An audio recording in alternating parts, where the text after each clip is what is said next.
देखा पिछली क्लास में हम लोग पढ़े थे यूकैरियोटिक सेल का एनिमल सेल के बारे में ना, वो भी क्या था यूकैरियोटिक सेल था, और ये भी क्या है यूकैरियोटिक सेल के अंतर्गत आता है।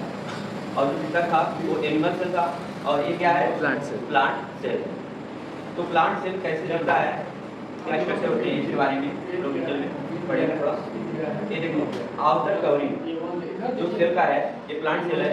आउटर कवरिंग क्या है सेल वाल, यानी एनिमल सेल में क्या था सेल वाल नहीं था, यहाँ पे क्या है सेल वाल था। जो आउटर कवरिंग है इस सेल को एक तरह से मजबूती प्रदान करता है। इतना समझ में आया? यानी कि जो प्लांट सेल होगा उसके आउटर मोस्ट लेयर किससे बने होंगे, सेल वाल से बने होंगे। ठीक, उसके बाद जब नीचे क्या होता है प्लाज्मा मेम्ब्रेन, क्या है प्लाज्मा मेम्ब्रेन, जो कि हम लोग एनिमल सेल में पिछले क्लास में पढ़े थे कि प्लाज्मा मेम्ब्रेन क्या है। ये भी क्या है एक तरह से प्रोटेक्टिव लेयर है और सिलेक्टिवली परमेबल मेम्ब्रेन होता है प्लाज्मा मेम्ब्रेन। ठीक है, इसके बारे में अच्छे से पढ़ेंगे हम लोग फिगर बना के नेक्स्ट क्लास में। ठीक, और इसके बाद अब इसके अंदर आ जाएंगे सेल ऑर्गेनेल्स, यानी प्लांट के भी अपने कुछ ऑर्गन होते हैं, इसे हम प्लांट सेल ऑर्गेनेल्स कहते हैं।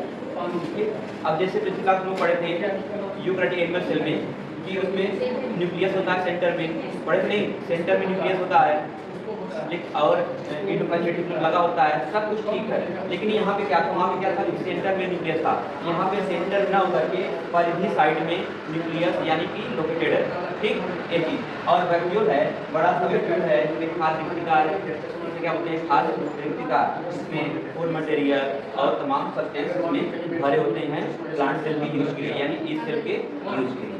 ठीक, तो ये न्यूक्लियस कहाँ पे है, परिधि साइड पे। एनिमल सेल में कहाँ था, सेंटर में था, यानी कि बीच में था।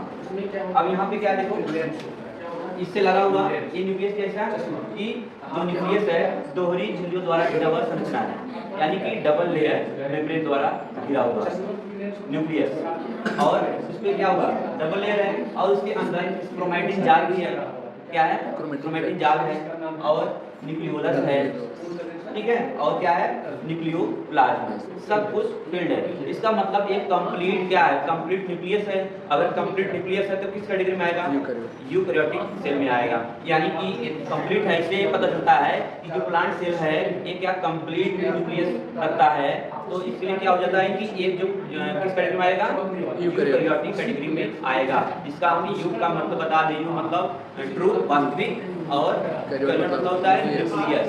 ठीक, यानी कि कंप्लीट न्यूक्लियस कंटेन है, इसीलिए हम क्या बोलते हैं यूकैरियोटिक सेल बोलते हैं। प्लांट सेल को भी क्या बोलते हैं यूकैरियोटिक सेल भी कहते हैं। और उसमें क्या डिफरेंस था, वहाँ पे एक लेयर था प्रोटेक्टिव लेयर, यहाँ पे दो लेयर है। एक हो गया cell wall outer most layer, और उसके बाद जस्ट बिलो क्या है plasma cell, plasma membrane, plasma membrane है। ठीक, अब उसके बाद देखो यहाँ पे क्या है माइटोकॉन्ड्रिया एनर्जी चाहिए, पिछले क्लास में पढ़ रहे हैं। यहाँ पे क्या होता है एटीपी बनाता है, एटीपी में हमें क्या ऊर्जा मिलती है, जो कहाँ से मिलता है माइटोकॉन्ड्रिया से। ठीक, और एक क्या है सेंट्रियोल, एक क्या सेंट्रियोल काम क्या है कि सेल डिवीजन के समय फाइबर का निर्माण कराना, और गाजी बॉडी का काम क्या है जो भी प्रोटीन बन रहा है उसका फिल्ट्रेशन कराने का काम करता है। और कुछ वैक्यूल भी मिलते हैं छोटे बहुत छोटे बड़े, लेकिन यहाँ भी वैक्यूल की संख्या बहुत ही कम है, यही होता बड़ा वैक्यूल आधारिक्तिका। ठीक, ये चीज। और उसके बाद क्या है चारों तरफ क्या राइबोसोम और साइटोप्लाज्म, देखो यहाँ पे सब क्या है साइटोप्लाज्म, ठीक है साइटोप्लाज्म यानी कि कोशिका द्रव। इसी में सेल ऑर्गेनेल्स तैरते रहते हैं फ्रीली। ठीक, और उसमें जो राइबोसोम भी पाया जाता है, राइबोसोम क्यों पाया जाता है, क्योंकि प्लांट सेल भी क्या करते हैं प्रोटीन का फॉर्मेशन करते हैं, इसलिए राइबोसोम पाया जाता है। और कुछ राइबोसोम उसमें लगे होते हैं एंडोप्लाज्मिक रेटिकुलम पे, तो रफ कहे जाते हैं, और कुछ नहीं लगे होते हैं, जिसमें नहीं लगे होते हैं उन्हें हम क्या बोलते हैं स्मूथ एंडोप्लाज्मिक रेटिकुलम, और इन्हें हम शॉर्ट फॉर्म में क्या बोलते हैं SER ना।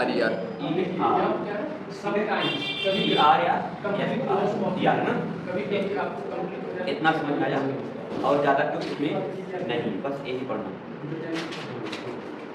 अध्ययन, यानी कि प्लांट थ्योरी जो है ये प्लांट सेल थ्योरी किसने दिया था, उसके बारे में किसने बताया था? तो एक वैज्ञानिक थे, उनका नाम है, इधर लिखें, दिख रहा है?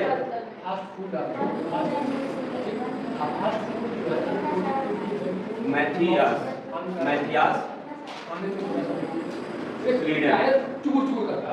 स्वीडन ने सबसे पहले प्लांट सेल थ्योरी, कौन सा प्लांट सेल थ्योरी इन्होंने दिया था। किस सन में दिया था? 1838 में। यानी इन्होंने मैथियास स्वीडन ने प्लांट सेल थ्योरी किया था किस सन में? 1838 में दिया था। इन्होंने बताया था कि जो प्लांट सेल है वो जो बना हुआ है आउटरमोस्ट लेयर सेल वॉल होता है, जो एक प्रोटेक्टिव लेयर का काम करता है, और उसके नीचे क्या होता है? प्लाज्मा मेम्ब्रेन होते हैं, जो कि एक एनिमल सेल यानी प्लांट सेल एनिमल सेल के बराबर होता है। और उन्होंने ये भी बताया था कि जितने भी प्लांट सेल होते हैं एक जैसे होते हैं। ये कौन बताए थे? मैथियास स्वीडन, ठीक है, उनके अनुसार। तो ये प्लांट सेल थ्योरी हो गया, यानी कि प्लांट के बारे में बताया था ना, प्लांट सेल है जो उसके बारे में बताया था कि ऐसे होता है, ऐसे स्ट्रक्चर होता है, ऐसे वैक्यूल होता है, और सभी प्लांट सेल जो होते हैं एक जैसे होते हैं। लेकिन एनिमल सेल का भी कोई थ्योरी दिया होगा, जब प्लांट होती है तो एनिमल सेल का थ्योरी दिया होगा। तो एनिमल सेल थ्योरी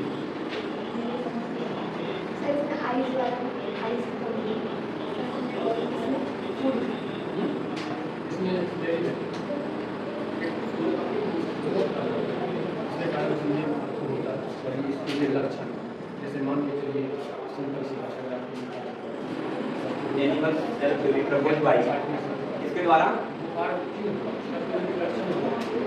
थियोडर, ठीक है, animal cell theory proposed by Theodor Schwann किस सन में? 1839, एक साल बाद। हाँ, एक साल उसके कौन सी थ्योरी आई थी? प्लांट सेल थ्योरी आई थी। उसके बाद एनिमल सेल थ्योरी बाद में एक साल बाद आई, यानी कि प्लांट सेल थ्योरी आई थी 1838 में, और एनिमल सेल थ्योरी आया था किसमें? 1839, यानी कि एक साल बाद आया था। तो एनिमल सेल थ्योरी किसने बताया था? थियोडर स्वान, किस सन में? 1839 में। इन्होंने ये बताया था कि जो प्रत्येक सेल होते हैं सभी का सेल एक जैसा होता है, और वहाँ पे क्या होता है? यहाँ प्लांट सेल में स्वान क्या बताए थे? मैथियास क्या बताए थे? कि सेल वॉल होता है। लेकिन यहाँ पे थियोडर स्वान बताए थे कि एनिमल सेल में कोई सेल वॉल नहीं होता है, केवल एक ही लेयर होता है जो प्लाज्मा मेम्ब्रेन होता है। ठीक, ये चीज़ बताए थे कि सभी जो एनिमल होते हैं उनका जो सेल होता है एक समान एक जैसा होता है। और उसके बाद ये बताए थे कि जो एनिमल सेल होता है उसका केंद्र बीच में होता है, यानी सेंटर में होता है, वो कंप्लीट होता है। ठीक, ये चीज़। और उसके बाद माइटोकॉन्ड्रिया ऑर्गेनेल्स होते हैं, इन्होंने सब बताया था। लेकिन अभी बताओ, एक उसके बाद ये तो इतना बता दिए थे कैसा क्या दिखता है, ठीक है, एनिमल सेल और प्लांट सेल होते हैं। लेकिन एक साइड वैज्ञानिक और आए थे, ये सब बता नहीं पाए कि जो सेल होता है एक सेल से दो सेल कैसे बनते हैं। यानी कि जो मैथियास स्वीडन और स्वान, यानी कि मैथियास और स्वीडन स्वान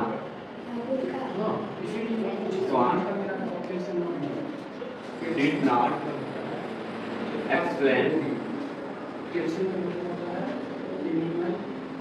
new cell are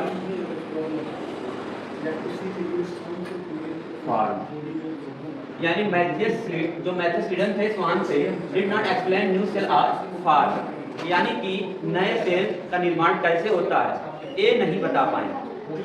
ये बताने में क्या हुआ? असमर्थ नहीं बता पाए। उसके बाद एक और साइंटिस्ट आए, वैज्ञानिक आए, जिसका नाम है रोडोल्फ विर्चोव। क्या नाम है? रोडोल्फ, यानी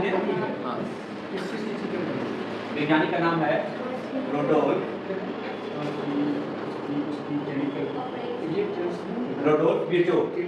विर्चोव ने बताया कि जो प्रत्येक सेल होता है, जो प्रत्येक कोशिका है, मतलब कि यूनिट सेल क्या है कि एक प्री एग्जिस्टिंग होती है, यानी कि जो एक पहले से विद्यमान सेल है अपने जैसा नया सेल का निर्माण करता है, यानी कि are living cell form from pre existing cell, are living cell form from pre existing cell, यानी कि जो पहले से विद्यमान सेल है कोशिका पड़ी हुई है उसी से नए कोशिकाओं यानी नए सेल का निर्माण होता है। ये किसने बताया था? रुडोल्फ विर्चो ने, और किस सन में बताए थे इन्होंने? 1855, ठीक है, ये बताया था रुडोल्फ विर्चो, ठीक है ना।